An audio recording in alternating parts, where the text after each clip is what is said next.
Greetings to all of you, welcome back. جیسے کہ آپ کو پتہ ہے کہ اسرائیل اور فلسطین میں ایک جنگ چل رہی ہے، اور ہمارے لیے بڑا ضروری ہو گیا ہے کہ ہم اس جنگ کو ڈیٹیلڈ اسٹڈی کریں، کرنٹ افیئرس کے حوالے سے اور دوسری چیزوں کے حوالے سے، ہسٹری کے حوالے سے، تاکہ ہمارا جو سی ایس ایس کا پیپر ہے یا پی ایم ایس یا باقی کوئی بھی کمپٹیشن ایگزامز ہیں، P P S C, F P S C وغیرہ، تو اس میں آنے والے کویشچنس کو ہم نیوٹرل گراؤنڈس پہ ٹھیک سالو کر سکیں۔ تو ہم کوشش کریں گے اس ساری ہسٹری کو کہ کیوں اسرائیل کا جو ایریا ہے وہ اتنا امپورٹنٹ ہے، اور اس کی جیوگرافیکل بیک گراؤنڈ کیا ہے، اور وہ کن کے پاس رہا۔ عرب اسرائیل وارز بھی ہم ڈسکس کریں گے، اور جو صلیبی جنگیں ہوئی تھیں ان کے حوالے سے بھی ڈسکس کریں گے۔ تو we will try to stay neutral جہاں تک ہم سے ہو سکا، ٹھیک ہے، کیونکہ ہم ہسٹری کے اسٹوڈنٹس ہیں، ریلیجیس افیئرس کے نہیں، ٹھیک ہے۔ So let start. سو جی، سب سے پہلے تو اسرائیل کا میپ دیکھ لیتے ہیں ہم۔ تو اسرائیل کا map is some what like فلسطین اینڈ اسرائیل، جس طرح ایک خنجر ہوتا ہے، اور اس میں جو فلسطین ہے وہ دو ایریاز میں ڈیوائیڈڈ ہے، جس طرح پاکستان جو تھا وہ دو ایریاز میں ڈیوائیڈڈ تھا۔ تو اسے ہم کہتے ہیں ویسٹ بینک۔ ویسٹ بینک کیوں کہتے ہیں یہ ہم بعد میں ڈسکس کریں گے کہ یہ کس دریا کے ساتھ ہے، کہ ویسٹ میں ہے۔ اور یہ ہے غزہ کی پٹی، جہاں سے ریٹیلیشن ہو رہی ہے اور جہاں پر ظلم و تشدد ہو رہا ہے۔ تو اسی جگہ پہ یروشلم اور مسجد اقصیٰ موجود ہے۔ تو اس سے پہلے کہ ہم کچھ بھی اور ڈسکس کریں کہ ان کے ساتھ کون سے ممالک ہیں اور کس طرح سے، پہلے ہم دیکھتے ہیں جی کہ یہ امپورٹنٹ کیوں ہے اور کن کے لیے ہے۔ تو تینوں جو بڑے مذاہب ہیں، یہودیت، عیسائیت، سے مسیحیت اور مسلمان جو ہیں، تو ہم تینوں بڑے مذاہب کے لیے یہ امپورٹنٹ ہے۔ یہ کیوں ہے جی، ہم سٹارٹ کرتے ہیں اس کی ہسٹری۔ تو سب سے پہلے دیر واز ابراہیم، حضرت ابراہیم تھے جی، ابراہیم بھی انہیں پڑھا جاتا ہے۔ تو یہ ایک اللہ کے نبی تھے جی۔ تو یہ عراق سے اللہ کا حکم ہوا جی کہ میں تجھے اور تیری اولاد کو ایک ملک دوں گا۔ تو یہ عراق سے ہجرت کر کے، جہاں پہ یہ بت مت تھے، یروشلم کی طرف، یروشلم یا اسے آپ کہہ سکتے ہیں فلسطین ہم کہتے ہیں پورے، تو اس یروشلم کی طرف حضرت ابراہیم عراق سے آئے۔ اب حضرت ابراہیم کے آگے دو بیٹے ہوئے جی، ایک کا نام تھا جی اسحاق، اور ایک کا نام تھا اسماعیل۔ تو اسحاق جو تھے وہ حضرت سارہ جو ان کی منکوحہ بیوی تھی ان کے بیٹے تھے، اور حضرت اسماعیل جو ان کی لونڈی تھی ہاجرہ، ان سے پیدا ہوئے، ٹھیک ہے۔ تو وہ جو سارا قربانی والا واقعہ ہے کہ حضرت ابراہیم لے گئے اپنے بیٹے کو، تو دو مذاہب جو ہیں، دو آسمانی کتابیں جو ہیں، یہودیت اور مسیحیت، اس میں وہ واقعہ حضرت اسحاق کے حوالے سے لکھا گیا ہے، جبکہ اسلام میں جو ہے وہ حضرت اسماعیل کے حوالے سے لکھا گیا ہے۔ تو حضرت اسماعیل کو پھر جو ہے وہ حضرت ابراہیم اور حاجرہ بی بی سمیت جو ہے وہ انہیں مکہ کی سرزمین پر چھوڑا ہے، اور یہاں سے کوئی نبی نہیں آیا، اور لاسٹ میں جو ہے وہ حضرت محمد جو ہے وہ ان کی لڑی سے آیا۔ ہم انہیں آج ڈسکس نہیں کریں گے، انہیں ہم اسلامیات میں ڈسکس کریں گے کہ کس طرح سے ان کے قبیلے نکلے اور باقی سارے نظام چلا۔ تو حضرت اسحاق سے جی ان کے بیٹے تھے جی یعقوب، ٹھیک ہے، اور ان کو اللہ کی طرف سے لقب ملا جی اسرائیل کا، ٹھیک ہے۔ تو یہ تھے اسرائیل، اور ان سے پیدا ہونے والی ساری اولاد کو بنی اسرائیل کہا جاتا ہے۔ تو ان سے 12 قبیلے جو ہیں جی، ان کے 12 بیٹے ہوئے جی، اور حضرت یوسف بھی انہی میں سے ایک تھے، اور ایک بیٹے کا نام تھا جی یہودا۔ تو یہودا حضرت اسرائیل کے 12 بیٹے یعنی 12 قبیلے، ان میں سے جو یہودا تھا اس میں سے حضرت داؤد، ڈیوڈ، کنگ ڈیوڈ جو تھے، انہوں نے، یہ اسرائیل کے دوسرے بادشاہ تھے، اس سے پہلے سول نامی ایک شخص تھے، وہ بادشاہ بنے جی، ان کے بعد داؤد آ گئے، یہ دوسرے کنگ تھے، اور یہ پہلے تھے جو کنگ بھی تھے اور نبی بھی تھے، ٹھیک ہے، حضرت داؤد علیہ السلام۔ تو ان کے بعد آگے حضرت سلیمان آئے جی۔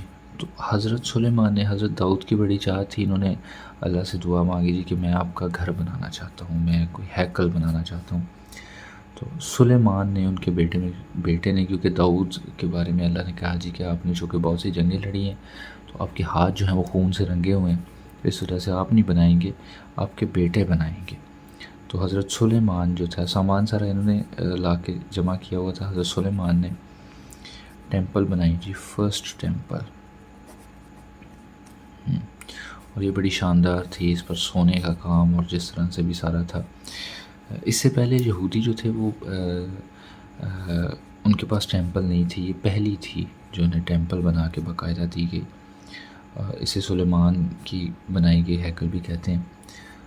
اس کے بعد کیا ہوا جی، اس کے بعد 587 BC میں بیفور کرائسٹ، ابھی کرائسٹ نہیں آئے، ابھی عیسیٰ نہیں ہے، تو ان سے پہلے 587 میں ایک بادشاہ تھے نبوکت نصر ان کا نام تھا۔ تو انہوں نے کیا کیا جی، انہوں نے حملہ کر دیا جی یروشلم پہ، ٹھیک ہے، پہلے یہ سارے وہیں پہ آباد تھے، اور انہوں نے جو فرسٹ ٹیمپل تھی اسے گرا دیا جی، اور اسے جلا کے، تو اس میں سے جو سونا وغیرہ تھا وہ سارا کچھ لے گئے، اور جو سامان وغیرہ تھے، جو ضرورت تھے استعمال کی چیزیں، وہ ساری لے گئے۔ تو پہلی ٹیمپل جو تھی وہ تباہ ہو گئی، اور اس کے ساتھ ساتھ جو عہد کا صندوق ہے جسے تابوت سکینہ کہتے ہیں، تابوت سکینہ مسلم لینگویج میں اسے کہا جاتا ہے، کرسچنز جو ہے وہ اسے عہد کا صندوق کہتے ہیں۔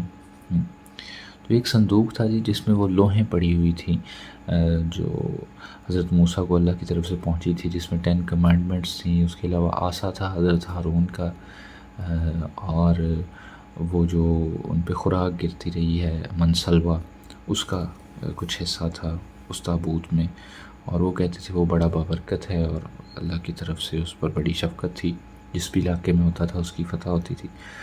تو نبوکت نصر نے جب یہ سارا نظام کیا تو عہد کا صندوق بھی غائب کر دیا، تابوت سکینہ بھی، اور ٹیمپل بھی جلا دیا، اور سارا سونا لے گیا جی، ٹھیک ہے۔ آگے ہم دیکھتے ہیں، یہ 587 بیفور کرائسٹ کی بات ہو رہی ہے، اور 587 کے 70 سال بعد ایک اور بادشاہ ہوئے جی، سائرس دی گریٹ، ٹھیک ہے، سائرس دی گریٹ ہوئے جی۔ تو ان کی جو سلطنت تھی وہ انڈیا تک محدود تک بڑھی ہوئی تھی، اور بڑا سارا ایریا جو تھا وہ ان کے انڈر تھا۔ تو ان کے ساقی تھے جی، شاہی ساقی تھے، ایک نبی، صفنیہ نام ان کا تھا، اللہ کے نبی تھے۔ تو انہوں نے درخواست کی جی کہ میرے لوگ جو ہیں وہ ان کے پاس عبادت گاہ نہیں ہے اور کچھ بھی نہیں ہے، تو ذرا کرم کریں۔ تو اللہ نے ان کا دل نرم کیا، اور انہوں نے آرڈرز لکھ کے دیے جی کہ آپ جائیں اور دوبارہ سے ٹیمپل بنائیں، جس طرح سے سیکنڈ ٹیمپل جو ہے اسی جیوگرافیکل گراؤنڈز پہ اسی سارے شان و شوکت کے ساتھ بنائی گئی۔ تو سیکنڈ ٹیمپل بنائی گئی جی یروشلم میں ہی، ٹھیک ہے۔ اس کے ساتھ ساتھ وہ عہد کا صندوق بھی ڈھونڈتے رہے، لیکن وہ نہیں بنا جی۔ اب اس کے بعد کیا ہوا جی، ابھی بیفور کرائسٹ چل رہا ہے، اب کافی دیر اس کے بعد روم کی حکومت آ گئی جی، اور کرائسٹ کی بھی برتھ ہو گئی جی۔ تو اس کے بعد 430 after the death of Christ AD میں ایک اور بادشاہ ہوئے جی، ٹائٹس۔ تو انہوں نے یہ بعد از مسیح تھا، وہ سارا نظام پہلے قبل از مسیح تھا۔ تو ٹائٹس نے اس کو بھی مسمار کروا دیا، اور اس کو بھی لوٹ کے لے گئے جی، ٹھیک ہے۔ تو اس کو جلا دیا، اس کو لوٹ کے لے گئے، ظروف وغیرہ باقی سارا کچھ، ٹھیک ہے۔ اس کی بس ایک ہی دیوار باقی ہے دیوار گریہ جسے کہتے ہیں، یہ وہ دیوار ہے جس پر یہودی وہ سر ٹکا کے عبادت کرتے ہیں اور روتے ہیں، اور یہی دیوار جو ہے اسی کا سارا مسئلہ ہے، مسئلہ تو نہیں کہیں گے ہم، تو یہ جو دیوار ہے یہ وجہ ہے جس وجہ سے یہ سارا ڈسپیوٹ ہے۔ تو یہودی جو ہیں وہ کہتے ہیں جی کہ یہ دیوار ہماری ہیکل کی ہے، اور جب بھی ہم نئی ہیکل بنائیں گے تو یہودی میں آپ کو بتاؤں وہ دو کام کرنا چاہ رہے ہیں، ایک تو جو ہے وہ تھرڈ ٹیمپل بنائیں گے، اور اس کے علاوہ صندوق سکینہ جو ہے وہ ڈھونڈنا چاہ رہے ہیں، اور جتنی بھی آرکیولوجیکل ریسرچ ہو رہی ہے، ایون ہمارا جو یہ ہڑپا میں اور موہنجو-داڑو میں جو بھی ریسرچ ورک ہوئی ہے، وہ بھی ان سے پیچھے کار فرما بھی اسرائیلی تھے، اور ان کو ہے جی کہ کسی طرح سے ہمارا عہد کا صندوق مل جائے، ٹھیک ہے۔ اور ایک یہ کہ وہ تھرڈ ٹیمپل بنائیں گے، اور دیوار گریہ وہ کہتے ہیں سیکنڈ ٹیمپل کا لاسٹ پورشن ہے، ایک دیوار بچی ہوئی ہے، اور جو مسجد اقصیٰ کا احاطہ ہے وہ کہتے ہیں جی اس کا ایک حصہ جو ہے وہ ہمارے اس ایریے میں آ رہا ہے جہاں ہم نے ہیکل بنانی ہے، تو اس کی وجہ سے چونکہ اب وہ مسمار تو کر نہیں سکتے کیونکہ وہاں پہ وہ عبادت کرتے ہیں، مسلم مسجد اقصیٰ ہے، تو اس وجہ سے وہ دیوار گریہ درمیان میں کامن ہے، اس کا سارا ایشو ہے۔ وہ کیسے ہے مطلب یہ ایک وجہ ہے، اور بھی کافی ساری وجوہات ہیں، وہ ہم ڈسکس کرتے ہیں ابھی۔ تو یہ ہو گیا جی کہ وہ یہودیوں کے لیے کیوں ضروری ہے، اس کے بعد ہے جی وہ کرسچنس کے لیے کیوں ضروری ہے۔ تو کرسچنس کے لیے وہ اس لیے ضروری ہے کہ حضرت عیسیٰ جو تھے جیزس کرائسٹ کی جو برتھ تھی وہ بیت الحم میں ہی ہوئی، اور بیت الحم جو ہے وہ یروشلم میں ہی ہے، اور اس کے بعد ان کی جو اپ برنگنگ تھی وہ ناصرت نام ایک علاقے میں ہوئی، اور ان کا جو صلیب کا واقعہ تھا وہ بھی سارا یروشلم میں ہی ہوا، تو اس کے لیے بھی ان کی جو ہے وہ بڑی گراؤنڈز ہیں کہ یہ ایریا ان کے لیے بھی بڑا امپورٹنس رکھتا ہے۔ اور اس کے بعد جو ہمارے مسلمز ہیں ان کے لیے کیوں ضروری ہے جی، وہ اس لیے ضروری ہے جی کہ کیونکہ ہم نے 18 ماہ تک جو ہے ہمارا یہ قبلہ اول تھی، اس کے بعد جو ہے وہ پلان چینج ہو گیا، مطلب اللہ نے کہا جی کہ مطلب اب قبلہ چینج کر دو، اور وہ کعبہ میں منتقل ہو گیا، تو پہلا قبلہ ہمارا یہ تھا، مسجد اقصیٰ تھی، اسی کی طرف رخ کر کے سارے نماز پڑھتے تھے، تو اس وجہ سے یہ جو ہے وہ مسلمانوں کے لیے بڑی ضروری ہے، اور کرسچنس کے لیے، اور ان تینوں بڑے مذاہب کے لیے جو ہے وہ بڑی ضروری ہے۔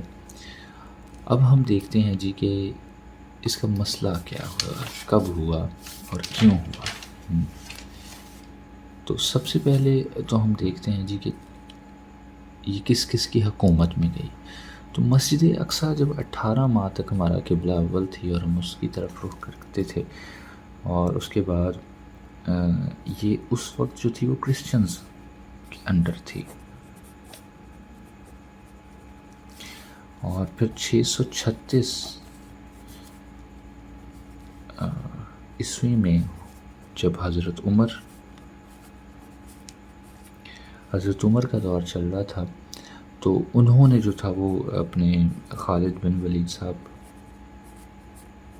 جو مسلم ورلڈ کے ہیرو ہیں، تو خالد بن ولید صاحب نے 4000 لوگوں کا لشکر لیا اور اسرائیل پہ یعنی یروشلم پہ چڑھائی کر دی، اور جو مسجد اقصیٰ تھی جسے وہ بطور ٹیمپل استعمال کر رہے تھے وقتی طور پر یہودی، تو ان سے چابیاں جو ہیں وہ انہوں نے لے لی، ٹھیک ہے۔ تو چابیاں آ گئیں مسلمانوں کے پاس، اور پھر کافی عرصہ تک یہ مطلب آٹومن امپائر کے پاس آ گئی، اور پھر وہاں سے جو ہے وہ بعد میں ہم دیکھتے ہیں یہ کس طرح سے گیا۔ تو اسی سلسلے میں جو ہے نا وہ 3 جنگیں بھی لڑی گئی ہیں جنہیں صلیبی جنگیں کہا جاتا ہے، تو ہم صلیبی جنگیں دیکھتے ہیں جی۔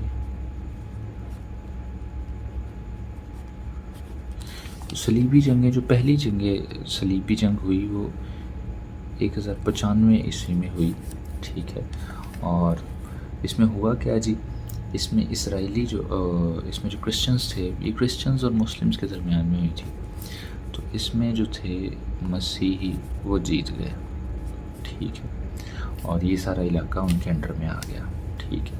اس کے بعد جو دوسری ہوئی وہ 45 سے 50 تک، 45 سے 1145 سے 50 تک ہوئی. اور اس میں جو امپورٹنٹ نام آپ کو یاد ہوگا وہ نور الدین زنگی کا تھا. تو نور الدین زنگی نے کوشش کی تھی کہ ہم دوبارہ ان سے لے لیں، لیکن وہ ناکام ہوئے. کافی سارا نقصان ہوا اس میں، لیکن وہ اوور آل ناکام ہو گئے تھے. اور اس کے بعد جو تیسری جنگ لڑی گئی جو صلیبی جنگوں میں سے، وہ 1187 میں سے 1187 سے 92 تک لڑی گئی. اور اس وقت مسلم ورلڈ میں جو تھے وہ صلاح الدین ایوبی تھے.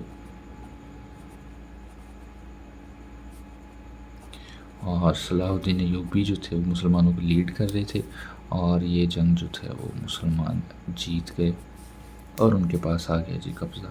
تو صلاح الدین ایوبی کے بارے میں اکثر کویشچن آتا ہے جی کہ یہ کہاں کے تھے. جی یہ عراق میں پرد نام ایک علاقہ ہے، وہاں کے تھے، اور یہ شام میں دفن ہے. ٹھیک ہے. شام کہاں ہے وہ ہم دیکھتے ہیں نقشے میں بھی. تو اب آ گیا جی یہ مسلمانوں کے پاس صلاح الدین ایوبی کے بعد، اور وہاں سے یہ آ گیا جی آٹومان امپائر کے پاس، سلطنت عثمانیہ کے پاس آ گیا جی. اب وقت نے پلٹا کھایا جی، تو آگے شروع ہو گئی جی ورلڈ وارز.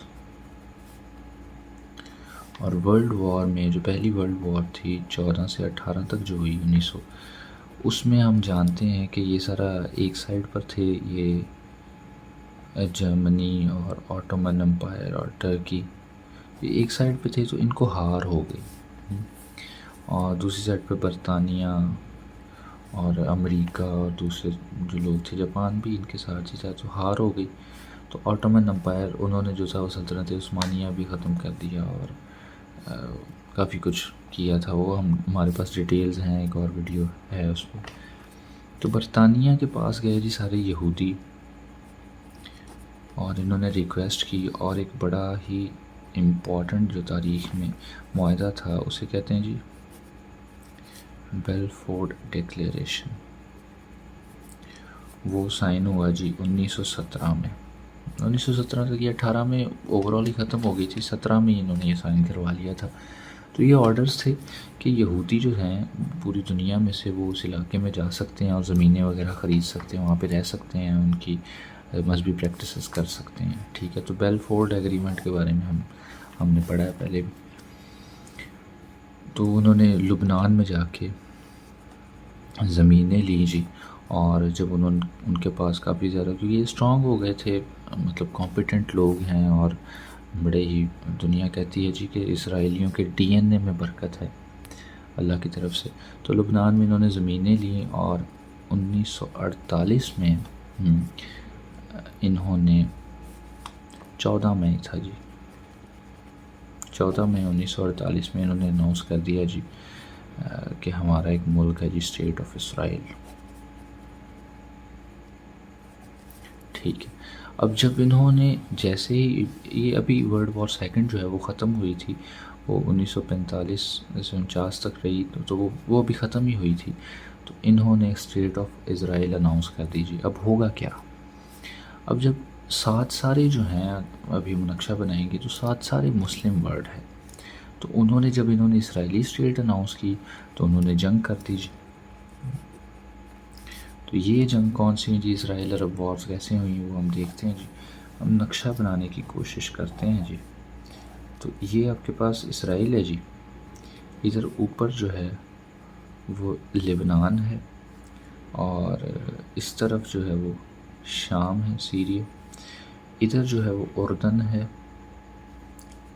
اور اردن وہ واحد ملک ہے دنیا میں. یہ کویشچن اکثر آتا ہے، ہماری باری بھی آیا تھا کہ اردن جو ہے وہ واحد ملک ہے جہاں پہ قریشی قبیلہ جو ہے، قریش کا جو ایک شخص ہے جس کا 41 جو فیملی ٹری ہے وہ حضرت محمد سے جا کے جڑتا ہے، وہ بادشاہ عبداللہ نام، ان کا پورا نام آپ دیکھ لیجیے گا گوگل سے، عبداللہ نام ہے ان کا. تو وہ اردن کی کنگشپ میں ہے ابھی.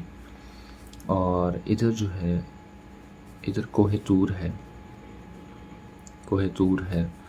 اور اس کے بعد یہ بڑی امپورٹنٹ ہے. اچھا ادھر جو ہے نا سارا یہ میڈیٹیرین سی ہے. بحیرہ روم، اور ادھر جو ہے وہ ریڈ سی ہے، اور یہاں پہ جو ہے وہ سوئز کینال ہے۔ تو یہ بڑی امپورٹنٹ ہے، شارٹیسٹ راستہ ہے ٹریڈنگ کے لیے پوری دنیا کا۔ تو یہ ادھر ہے، اور نیچے جو ہے وہ سارا ایجپٹ ہے جی، ٹھیک ہے۔ تو یہ سارا روڈ میپ ہے جی، اور ہم دیکھیں گے کس کس طرح سے۔ تو ہم دیکھتے ہیں جی کہ یہ اسرائیل ہے، یہ فلسطین ہے سارا، لبنان بھی ساتھ میں، شام، اردن اور ایجپٹ جو ہیں، یہ سارے جو ہیں یہ مسلم ورلڈ ہے۔ تو انہوں نے اس پہ حملہ کر دیا جی، تو جنگ ہو گئی جی۔ تو پہلی عرب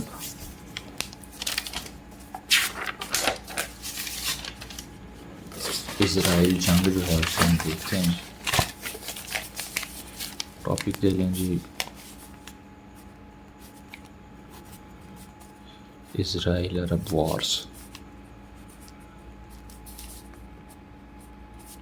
پہلے فرسٹ کی بات کر لیں جی کہ فرسٹ اسرائیل عرب وار کب ہوئی جی۔ تو یہ ہوئی جی 1948 میں، جیسے انہوں نے اناؤنس کیا، اور 49 میں یہ ختم ہو گئی۔ اور اس کا پہلے ہم دیکھتے ہیں جی کہ نقصان کیا ہوا جی، کہ یہودی جیت گئے جی، ٹھیک ہے۔ وہ پہلے سے مینٹلی ریڈی تھے کہ ہم نے جیسے اناؤنس کرنا ہے تو انہوں نے جو ہے وہ آگے سے ریٹیلیٹ کرنا ہے، تو وہ پہلے سے تیار تھے، تو وہ جی جیت گئے، یہودی جیت گئے۔ تو اس وقت تک جو ہے نا وہ ایجپٹ جو تھا نا پہلے، وہ برٹش کی کالونی تھا، ٹھیک ہے۔ اور اس میں ایک تنظیم کام کر رہی تھی، ان تنظیموں کے بارے میں آپ کو پتہ ہونا چاہیے، اخوان المسلمین۔ تو یہ ایجپٹ کی طرف سے اوپر لڑ رہے تھے، اور انہیں بڑا نقصان پہنچایا جی اسرائیل نے۔ تو حسن نبا جو تھے وہ اس کے فاؤنڈر تھے۔ تو یہ جو تھا وہ انٹرنیشنلی لوگ اسے کہتے ہیں جی کہ یہ بھی ٹیررسٹ تنظیم تھی، جس طرح آج کل حماس کو کہہ رہے ہیں۔ تو یہ کب بنی تھی جی؟ تو یہ بنی تھی جی 1928 کو، اور یہ خود کو فریڈم فائٹرز کہتے تھے، ٹھیک ہے۔ تو یہی کار فرما تھے، یہ لڑ رہے تھے اوپر اسرائیل عرب وارز میں۔ یہی زیادہ نقصان جو تھا وہ ایجپٹ کی طرف سے ہی ہو رہا تھا، اور چونکہ جو لبنان تھا وہ اوپر جو تھا ہمارے پاس دوسرے ملکوں کی کالونی تھا، تو اسی نے نقصان زیادہ کیا ہے۔ اور ہاں، ایجپٹ کے بارے میں آپ کو یہ بھی پتہ ہونا چاہیے کہ 1952 میں جو ہے وہ آزاد ہوا ہے جی، اس سے پہلے یہ کالونی تھا اس کے اسی کی۔ تو سب سے پہلے جیسے یہ آزاد ہوا جی، تو فرسٹ جو یہاں کے جو پریزیڈنشیل نظام تھا، تو فرسٹ جو پریزیڈنٹ بنا کے گئے وہ کنگ نجیب کو بنا کے گئے۔ تو کنگ نجیب جو تھے وہ فٹ بالر تھے، ادھر برٹش میں کھیلتے تھے، تو انہوں نے جاتے جاتے جو ہے وہ ان کی انڈرسٹینڈنگ دیکھی معاملوں کی، اور دیکھا کہ یہ لے کے چل سکتے ہیں کہ نہیں، تو انہیں کنگ شپ دے کے وہ چلے گئے۔ کنگ شپ سے مراد لیڈرشپ۔ اور 52 کی یہ بات ہے، اور اس کے 2 سال بعد ہی جو ہے وہ ایک اور جو سیکنڈ وہاں کے جو لیڈر ہے، جو بڑے امپورٹنٹ ہیں، جن کی وجہ سے میں نے اسے ذرا کھول رہا ہوں، وہ تھے جمال عبد الناصر جی۔ یہ بالکل وہی ہیں جن کا جنازہ دنیا میں سب سے بڑا تھا۔ وہ کیوں تھا ابھی ہم دیکھتے ہیں۔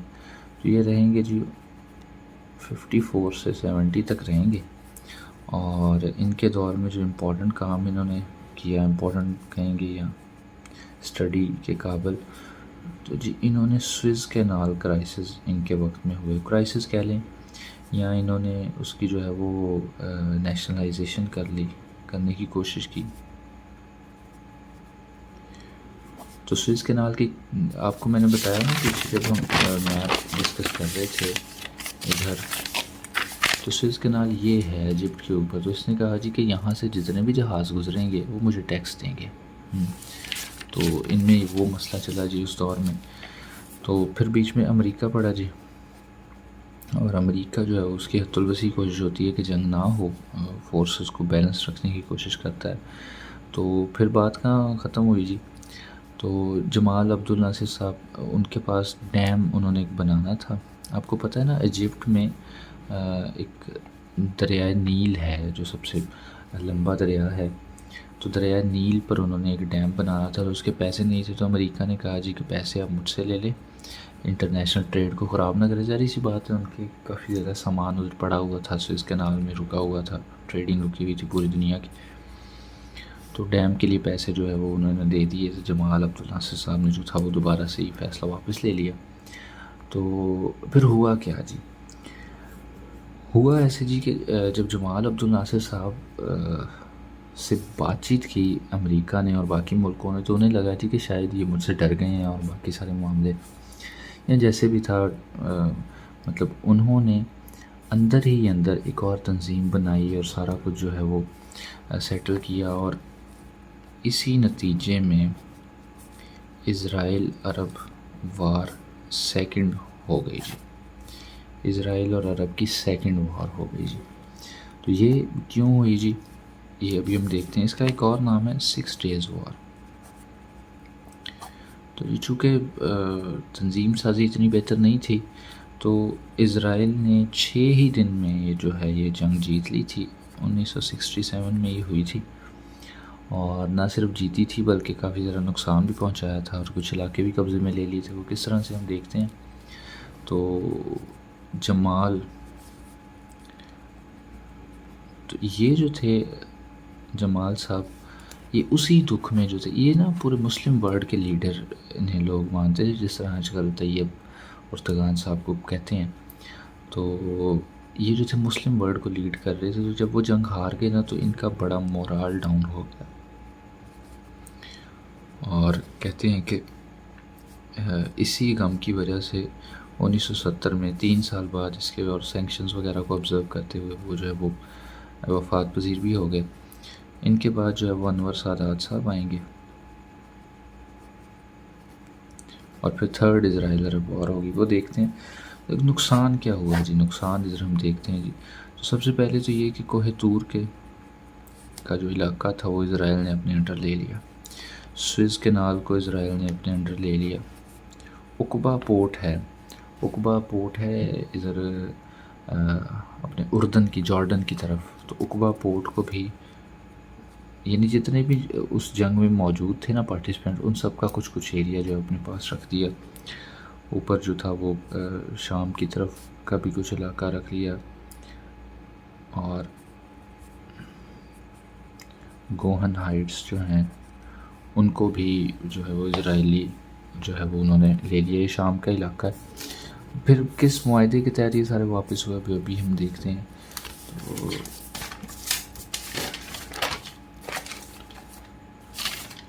اسرائیل عرب 3rd وار کی باری آ گئی جی.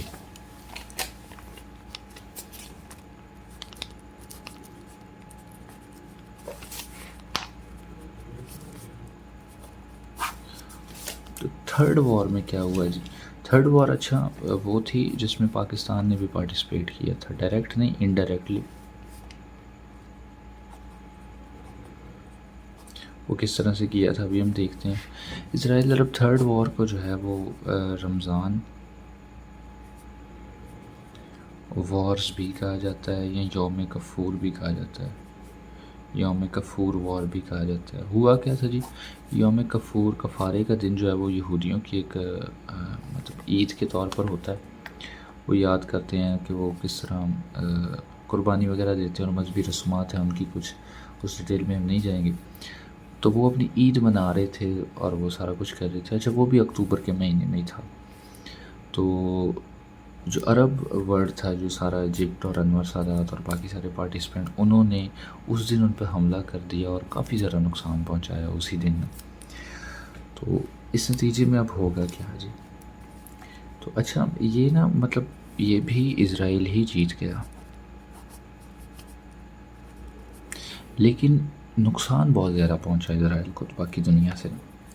تو ادھر ہمارے پاکستان میں جو تھے وہ بھٹو صاحب تھے، اور بھٹو صاحب جو تھے وہ آپ کو پتہ ہے کہ جمال عبد الناصر صاحب کے جانے کے بعد دنیا جو تھی ان کی طرف دیکھ رہی تھی کہ یہ مسلم امہ کو لیڈ کریں گے. تو بھٹو صاحب تھے، انہوں نے کیا کیا جی؟ انہوں نے ضیاء الحق صاحب کو، ٹھیک ہے، تب تو وہ ایک آرمی کے عام جنرل تھے ضیاء الحق صاحب، ان کے ساتھ اور کچھ پائلٹس. اچھا ہم ڈائریکٹ انوالو نہیں تھے اس وجہ سے ہم نے اپنے جہاز نہیں دیے، لیکن ہمارے پائلٹس جو تھے وہ اردن میں گئے اور اردن کے جہاز جو تھے وہ ہمارے پائلٹوں نے ڈرائیو کیے تھے اور بڑا نقصان پہنچایا تھا اسرائیل کو. اور پھر اردن کے کہنے پر ہی بھٹو صاحب کو اردن نے ریکویسٹ کی تھی کہ ضیاء صاحب کو جو ہے وہ چیف آف آرمی اسٹاف بنا دیں، اور جیسے ہی انہوں نے چیف آف آرمی اسٹاف بنایا تو انہوں نے اس کا تختہ پلٹ دیا اور پھانسی وغیرہ وہ جو بھی تھا. تو یہی مسئلے ہوتے ہیں، وہ ہم بعد میں اسٹڈی کریں گے پاکستان کی ہسٹری میں. اچھا تو ہمارے پائلٹس گئے تھے جی، کافی زیادہ نقصان پہنچا تھا. اور ہوا کیا جی، کچھ علاقہ جو تھا کوہ طور کا، کوہ سینا کا، وہ کچھ علاقہ انہوں نے آزاد کروا لیا تھا، لیکن یہ جنگ جو ہے وہ مزید نہیں چل سکی کیونکہ بیچ میں جو تھا وہ امریکہ بھی انوالو ہو گیا تھا، باقی ملک بھی انوالو ہو گئے تھے، اور ہم مطلب مسلم امہ جو ہے ان کے پاس جذبہ زیادہ ہوتا ہے، ریسورسز کم ہوتے ہیں، مطلب مسئلہ ہو جاتا ہے. تو یہ جنگ بھی ہم ہار گئے جی الٹیمیٹلی. اس کے آخر میں ایک بڑا امپورٹنٹ ایگریمنٹ ہوا تھا، ہاں کیمپ ڈیوڈ ادھر ہی تھا.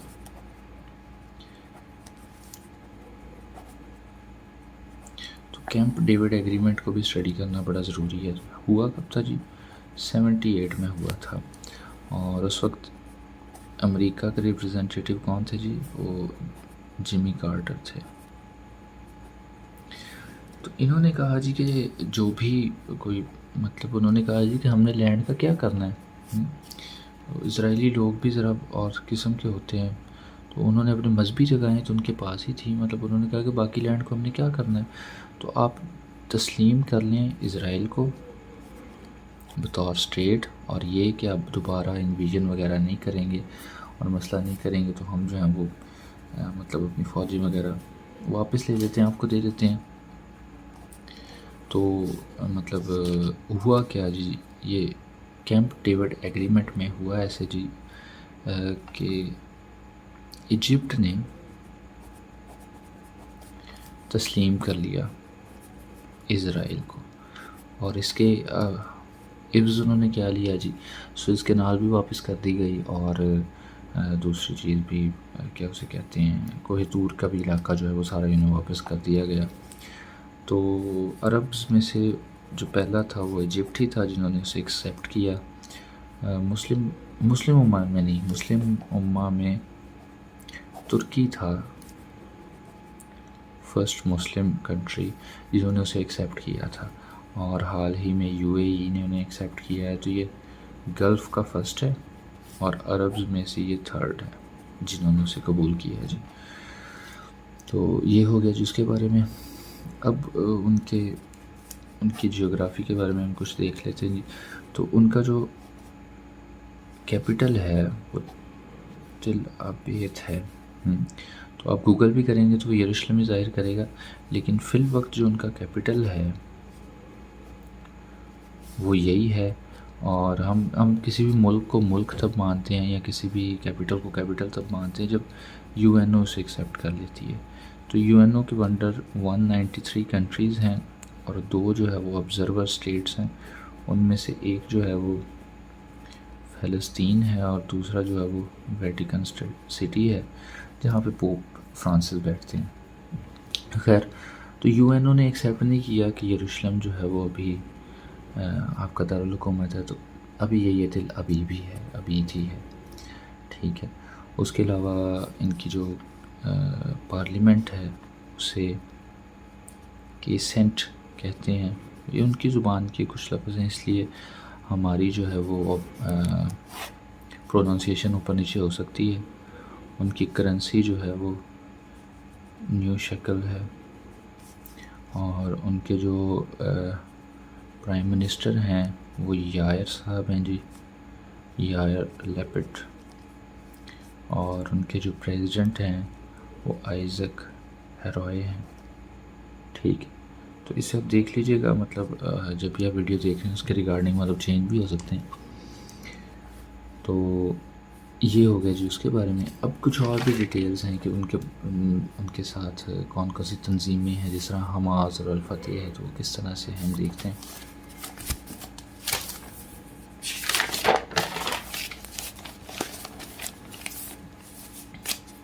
اچھا، مسئلہ کیا ہے؟ ہم نے اسٹڈی تو کر لیا، مسئلہ کیا ہے فلسطین اور اسرائیل کا؟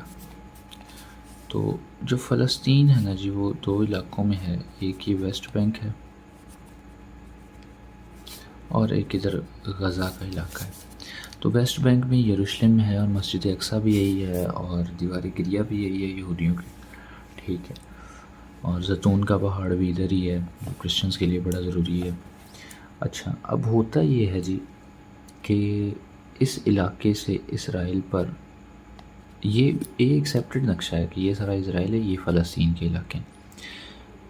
اسرائیل پر جو ہے وہ ہوتی ہے جی گولہ باری، گولیاں چلتی ہیں، پتھر پڑتے ہیں اور اس نتیجے میں اسرائیلی فوجیں اندر داخل ہو جاتی ہیں۔ اب لوگ کیا کرتے ہیں، جو مسئلہ پیدا کرنے والے لوگ ہیں، سارے تو برے نہیں ہوں گے نا، اب لوگ کیا کرتے ہیں کہ وہ باہر سے آرمی کے ساتھ ڈسپیوٹ انیشیٹ کر کے خود مسجد اقصیٰ کے احاطے میں چلے جاتے ہیں۔ اب وہ چونکہ علاقے میں احاطے میں ان کے سامنے جاتے ہیں، اب جب وہ اندر سے باہر لے کے آتے ہیں ان مطلب لوگوں کو جو مسئلہ کر رہے ہوتے ہیں، تو یہ دیکھیں مطلب بالائے طاق مذہب کو رکھتے ہوئے یہ انٹرنیشنل نا پولیٹکس بھی ہے کہ مذہبوں کو آپس میں لڑانا۔ تو مسجد اقصیٰ میں وہ جاتے ہیں، لیکن جب اسرائیلی فوجی انہیں باہر لے کر آتے ہیں تو مطلب ان کی فوٹوز لے لیتے ہیں اور کہتے ہیں جی کہ مسجد اقصیٰ کی بے حرمتی ہوئی اور باقی ساری چیزیں۔ مطلب میں اس بارے میں آپ کو کوئی مطلب رائے نہیں دے رہا۔ تو مطلب دو کانسیپٹس ہیں، فلسطین کہتا ہے جی کہ ویسٹ بینک کے اندر اسرائیلی فوجوں کو آنا ہی نہیں چاہیے، ٹھیک ہے، جبکہ اسرائیل کہتا ہے جی کہ وہ ہماری آرمی کے ساتھ جھڑپیں کر کے تو جان بوجھ کے ہمارے سامنے اندر مسجد میں جاتے ہیں کہ یہ ہمیں پکڑنے آئیں گے۔ جب وہ پکڑتے ہیں، احاطے میں سے باہر لے کر جاتے ہیں، تو مطلب وہ کہہ دیتے ہیں جی کہ یہ مطلب مسجد کی بے حرمتی ہوئی ہے اور پوری دنیا جو ہے بشمول پاکستان کے مسلمان جو ہیں ان کی بھی دل آزاری ہوتی ہے۔ تو مطلب یہ پالیٹکس چل رہی ہے، ٹھیک ہے، تو فیصلہ آپ کے ہاتھ میں ہے، آپ جو بھی کریں۔ خیر، تو یہ ویسٹ بینک ہے جی، یہ ویسٹ کیوں ہے جی؟ کیونکہ یہاں پر جو شام کا علاقہ ہے، تو شام میں ایک دریا بہہ رہا ہے، سی آف گلیل وہ علاقہ ہے، اور گلیل کے ساتھ ہی جو ہے وہ ریور جارڈن بھی ہے، آگے جارڈن ہے نا، تو اس کے ساتھ ہی ریور جارڈن بھی بہہ رہا ہے۔ تو یہ جارڈن وہی علاقہ ہے جہاں پر حضرت عیسیٰ نے جو تھا وہ بیپٹائز ہوئے تھے۔ یہ پوچھا جاتا ہے کہ حضرت عیسیٰ کس ریور میں بیپٹائز ہوئے تھے، جو فریش واٹر ہے، تو ریور آف جارڈن میں جو تھے وہ بیپٹائز ہوئے تھے، اور یہ 291 کلومیٹر جو ہے وہ لمبا ہے۔ تو ہاں، تو ابھی ہم یہ مسئلہ ڈسکس کر رہے تھے جی کہ ایک جی غزہ ہے اور ایک ہے جی ویسٹ بینک، یہ چونکہ اس کے ویسٹ میں ہے اس وجہ سے، ٹھیک ہے۔ تو ڈائریکشنز آپ کو پتہ ہے، اوپر نارتھ، نیچے ساؤتھ، درمیان میں وی لکھیں گے، ادھر ڈبلیو، ادھر ای۔ تو یہ چونکہ گلیل کے ویسٹ میں ہے اور جارڈن کے بھی ویسٹ میں ہے، اسی وجہ سے اسے ویسٹ بینک کہا جاتا ہے۔ تو یہ ویسٹ بینک ہے، یہ غزہ ہے۔ ویسٹ بینک میں جو تنظیم ایکٹ کر رہی ہے، جسے انٹرنیشنلی جو ہے وہ ٹیررسٹ کہا جاتا ہے، وہ ہے الفتح، اور غزہ میں جو کام کر رہی ہے وہ ہے جی حماس، جنہوں نے یہ 7 اکتوبر کو جو ہے وہ، اچھا 7 اکتوبر کو بھی وہ مطلب اپنی چھٹی پر تھے اسرائیلی، وہ ان کا سابات ہوتا ہے جی ہفتے والے دن، تو اس دن وہ کوئی کام نہیں کرتے۔ تو حماس جو ہے وہ غزہ میں ہے، اور ویسٹ بینک انہوں نے 5000 سے زیادہ جو ہے وہ میزائلز داغے، اور ان کا ڈوم جو تھا وہ بھی مطلب کچھ کو تو اس نے روک لیا، لیکن سب کو روک نہیں سکا، تو کافی زیادہ نقصان ہوا ہے۔ اچھا، اسرائیل کے پاس آئرن ڈوم بھی ہے، تو آئرن ڈوم ٹیکنالوجی کیا ہے جی؟ یہ فرض کریں بارڈر ہے، تو ادھر سے کوئی بھی جب کوئی میزائل آتا ہے تو ادھر سے وہ آئرن ڈوم سسٹم اس کی جو ٹریک ہے، اس کا جو پاتھ ہے، اسے آبزرو کرتا ہے کہ آگے یہ کہاں جائے گا، اور پھر یہاں سے پہلے میزائل داغتا ہے اور وہ ہوا میں ڈیفیوز آف ہو جاتا ہے، اس میزائل کو ان کا میزائل جا کے مار دیتا ہے ہوا میں۔ تو ابھی ان کی ٹیکنالوجی مزید جو ہے وہ آبزرو ہو رہی ہے، وہ یہ ہے کہ انہوں نے الیکٹرو میگنیٹک جو ہے وہ ریڈیشن سے، مطلب کوئی بھی میزائل آتا ہے تو آگے سے میزائل نہیں مارتے، وہ ریڈیشن ایسی بھیجتے ہیں کہ اس کا پاتھ بدل جاتا ہے، تو وہ ہوا میں ڈیفیوز آف ہو جاتا ہے کچھ ٹائم کے بعد۔ تو یہ مطلب ان کا آئرن ڈوم سسٹم ہے، دنیا کا ایڈوانس ترین سسٹم ان کے پاس ہے۔ تو یہ حماس ہے جی۔ حماس اچھا بنائی کنہوں نے تھی؟ تو بنائی تھی جی انہوں نے شیخ احمد یاسین نامی ایک لیڈر تھے، انہوں نے 1987 میں اس تنظیم کو بنایا تھا، اور اس کا اگر آپ مونوگرام دیکھیں تو اوپر جو ہے وہ یونائٹڈ اسرائیل کی تصویر بنی ہوئی ہے کہ ان کا مقصد یہی ہے کہ اسرائیل کو آزاد کرنا ہے جی، ٹھیک ہے۔ اور فی الوقت جو اسے لیڈ کر رہے ہیں وہ ان کا نام اسماعیل اسماعیل ہرایا ہے جو فی الوقت اسے لیڈ کر رہے ہیں۔ دوسری طرف الفتح ہے جی، تو اسی کے پریزیڈنٹ ہیں، مطلب جو فلسطین کے پریزیڈنٹ ہیں جو پوری دنیا میں، وہ محمود عباس صاحب ہیں، اور یہ الفتح کے ہی ریپرزینٹیٹیو ہیں، کرنٹ پریزیڈنٹ ہیں۔ اور الفتح کب بنی تھی جی؟ یہ 1964 میں بنی تھی۔ اچھا، اس کے بعد جی اوپر ہمارے جو ہم دیکھتے ہیں کہ ادھر جو ہے وہ لبنان ہے۔ لبنان کے بارے میں ہم دیکھ لیتے ہیں جی، کچھ کویشچنز آتے ہیں PPSC میں، اکثر وہ بچے بھی دیکھ رہے ہوتے ہیں۔ تو لبنان کو کہا جاتا ہے the land of milk and honey.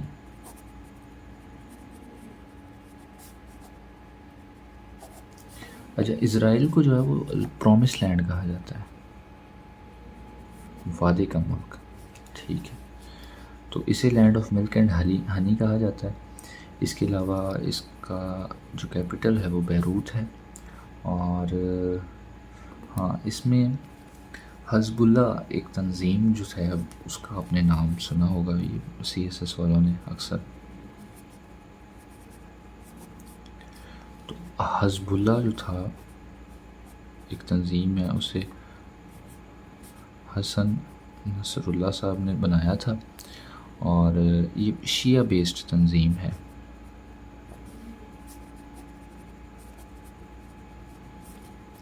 اچھا، یہ نا لبنان میں مسئلہ یہ ہے کہ یہاں تین بڑی آرگنائزیشن کہہ لیں، تین طرح کے اسکول آف تھاٹس رہتے ہیں۔ ایک تو یہاں پہ جی کرسچنز کی آبادی بہت زیادہ ہے، اور دوسرا شیعہز کی، اور پھر سنیز کی آبادی بہت زیادہ ہے۔ تو ان میں نا خانہ جنگی رہتی تھی۔ تو پھر مطلب امریکن انویژن ہوئی اس میں، تو انہوں نے کہا جی کہ آپ کوئی فارمولا بنائیں، اس طرح سے نہیں ٹھیک کہ آپ ایک دوسرے کا نقصان کرتے رہتے ہیں۔ تو طائف ایگریمنٹ ہوا جی، ایک کب ہوا جی؟ 89 میں۔ طائف ایگریمنٹ کے بارے میں پوچھا جاتا ہے اکثر انٹرویوز میں۔ تو طائف ایگریمنٹ ہوا جی۔ تو اس میں کیا تھا جی؟ اس میں انہوں نے کہا جی کہ ہم ایک اکٹھی حکومت بنائیں گے۔ تو وہ کس طرح سے بنائیں گے جی؟ وہ بنائیں گے جی کہ ہمارے جو پریزیڈنٹ ہوں گے وہ ہوں گے جی کرسچنز کے، ہمارے جو PM ہوں گے وہ ہوں گے جی شیعہز کے، اور ہمارے جو اسپیکر ہوں گے وہ ہوں گے جی سنیز کے۔ تو اس ایگریمنٹ کے تحت جو ہے وہ ان کی خانہ جنگی بند ہوئی، اور حزب اللہ جو تھا وہ آرگنائزیشن ہے ابھی بھی وہ کام کر رہی ہے، مطلب وہی نقصان پہنچاتی ہے اوپر سے اسرائیل کی طرف جتنا بھی ہوتا ہے۔ تو یہ ہو گیا جی لبنان کے بارے میں۔ دوسرا ساتھ ہمارے جی شام، ادھر لبنان ہے ادھر شام ہے، ٹھیک ہے۔ شام ہے اور اس کا دمشق ہے دنیا کا اولڈسٹ۔ تو شام ہے جی، سیریا ہے جی۔ تو شام کا کیپٹل جو ہے وہ دمشق ہے، دمشقس۔ تو یہ ورلڈ اولڈسٹ کیپٹل ہے، یعنی یہ بڑی دیر سے کیپٹل ہے، اولڈسٹ سب سے پرانا۔ یہ کویشچن آتا بھی ہے۔ اسی کے ساتھ جو ہے وہ گلیل ایک علاقہ بھی ہے، اور اسی کے ساتھ جو ہے وہ جارڈن ریور بھی ہے، اسی کے ساتھ سے ہی شروع ہو جاتا ہے۔ تو یہ تھا جی اس کے بارے میں۔ اس کے علاوہ ہاں دوسرا آگے جو اگر ہم چلتے ہیں تو اردن ہے ہمارے پاس۔ اردن اصل میں جارڈن جو ہے وہ اردن ہے، جارڈن ایک ریور بھی ہے اور ایک ملک کا نام بھی ہے جارڈن، یہاں اسے یردن بھی کہا جاتا ہے۔ تو جو مذہبی اسکرپٹس ہیں کرسچنز کی اور یہودیوں کی، اس میں سے یردن کہا گیا ہے۔ تو یردن وہ واحد ایریا ہے جہاں ابھی تک قریشی جہاں وہ حکومت میں ہیں، اور عبداللہ نامی شخص جو ہیں وہ وہاں پہ لیڈرشپ میں ہیں، اور یہ حضور پاک سے 41 جنریشن ہے، اور ان کا جو فیملی ٹری ان سے ملتا ہے، اکثر انٹرنیٹ پر وہ فیملی ٹری پڑا بھی ہوا ہے تو آپ دیکھ سکتے ہیں، اور ان کا پورا نام یاد کر لیجیے گا، یہ مجھے یاد نہیں آ رہا ابھی۔ تو یہ ہو گیا جی اردن کے بارے میں، اور اردن اور اسرائیل کے ساتھ ہاں جو ڈیڈ سی ہے، تو یہاں پہ اردن ہے، یہ اسرائیل ہے سارا، ٹھیک ہے۔ تو یہاں پہ جو ہے ایک پوائنٹ ہے، اسے کہتے ہیں ڈیڈ سی۔ اسے ڈیڈ سی کیوں کہا جاتا ہے جی؟ اس میں نمک کی کثافت بہت زیادہ ہے، ورلڈ کا جو سالٹیسٹ واٹر ہے ان میں سے یہ ہے، اور اس میں بندہ ڈوبتا نہیں ہے۔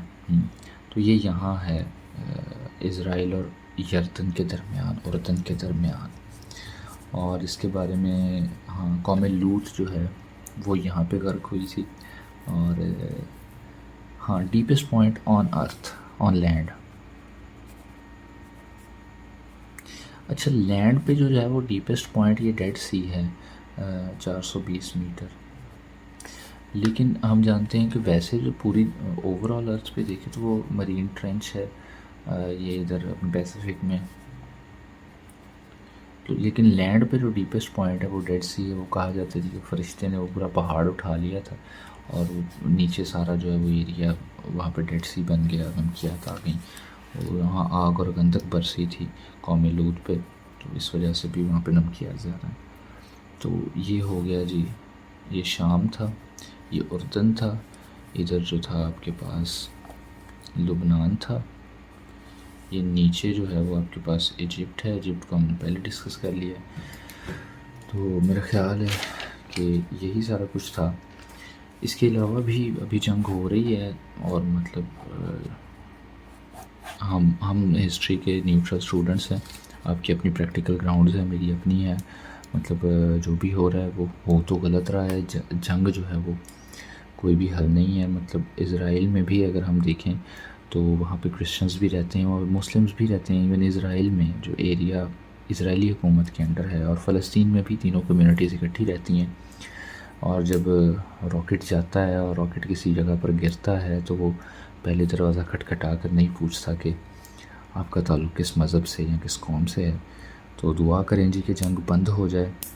کافی سارے اسٹوڈنٹ، چونکہ آپ جو ہیں وہ سی ایس ایس پیرنٹس جو ہیں وہ سارے ذمہ دار شہری ہوتے ہیں، آپ پر اتھارٹیز آنی ہوتی ہیں، آپ کے کندھوں پر ذمہ داریاں ہونی ہوتی ہیں، تو اپنا اگر کوئی ایکسٹریمسٹ آپ کو نظر بھی آتا ہے تو اسے سمجھائیں کہ جنگ کوئی حل نہیں ہے، انسانی جان کی قیمت کچھ نہیں ہے، مطلب انسانی جان کا جو ہے وہ کیا ہی نہیں جا سکتا ازالہ۔